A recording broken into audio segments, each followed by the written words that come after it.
ত্রয়োদশ জাতীয় সংসদ নির্বাচনকে সামনে রেখে খুলনা ৪ আসনে নির্বাচনী হাওয়া বইছে নতুন সুরে। বিএনপি মনোনীত প্রার্থী আজিজুল বারী হেলাল মাঠে নেমেই বদলে দিয়েছেন পুরো সমীকরণ। গ্রামের মাটির পথ থেকে শহরের ব্যস্ত চত্বর সবখানেই এখন ধানের শীষের প্রতীক চোখে পড়ছে। কর্মী সমর্থকদের উচ্ছ্বাসে জমে উঠেছে নির্বাচনী মাঠ। বিস্তারিত দেখুন রাসেল আহমেদের প্রতিবেদনে। আসন্ন ত্রয়োদশ জাতীয় সংসদ নির্বাচনকে ঘিরে খুলনা ৪ আসনে এখন সরগরম রাজনৈতিক অঙ্গন। বিএনপি মনোনীত প্রার্থী আজিজুল বারী হেলাল মাঠে নামার পর থেকেই এলাকা জুড়ে বইছে ধানের শীষের জোয়ার। পোস্টার, ব্যানার, লিফলেট আর মাইকের ধ্বনিতে মুখর পুরো এলাকা। সকাল থেকে গভীর রাত পর্যন্ত পথসভা, উঠান বৈঠক ও জনসংযোগে ব্যস্ত সময় পার করছেন তিনি। স্থানীয়রা বলছেন, হেলাল কেবল একজন প্রার্থী নন, বরং আন্দোলনের প্রতীক হয়ে উঠেছেন। তার প্রচারণায় উঠে আসছে জনগণের অধিকার ও গণতন্ত্র পুনরুদ্ধারের বার্তা। রাজনৈতিক বিশ্লেষকরা মনে করছেন, এবারে নির্বাচন হবে অত্যন্ত প্রতিদ্বন্দ্বিতাপূর্ণ, যেখানে হেলালের প্রভাব উল্লেখযোগ্য ভূমিকা রাখবে। ৩ উপজেলার প্রত্যন্ত অঞ্চল পর্যন্ত গড়ে উঠেছে কর্মী সমর্থকদের শক্তিশালী নেটওয়ার্ক। রূপসার ঘাট, তেরোখাদার হাট ও দিঘলিয়ার চায়ের দোকান পর্যন্ত এখন আলোচনার কেন্দ্রবিন্দুতে একটাই বিষয়, আজিজুল বারী হেলালের নেতৃত্ব ও ধানের শীষের সম্ভাবনা।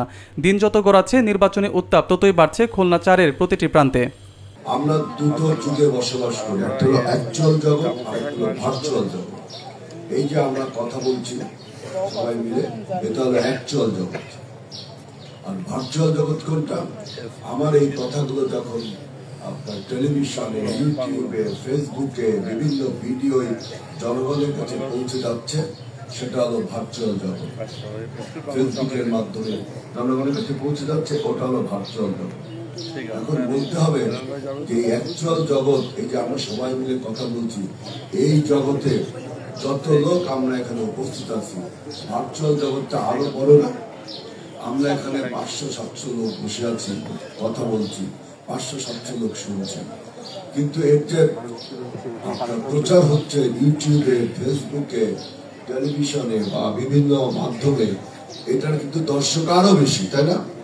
সুতরাং এবারের নির্বাচনে ভার্চুয়াল জগতে আমাদের একটা ব্যাপক ভূমিকা রাখতে হবে।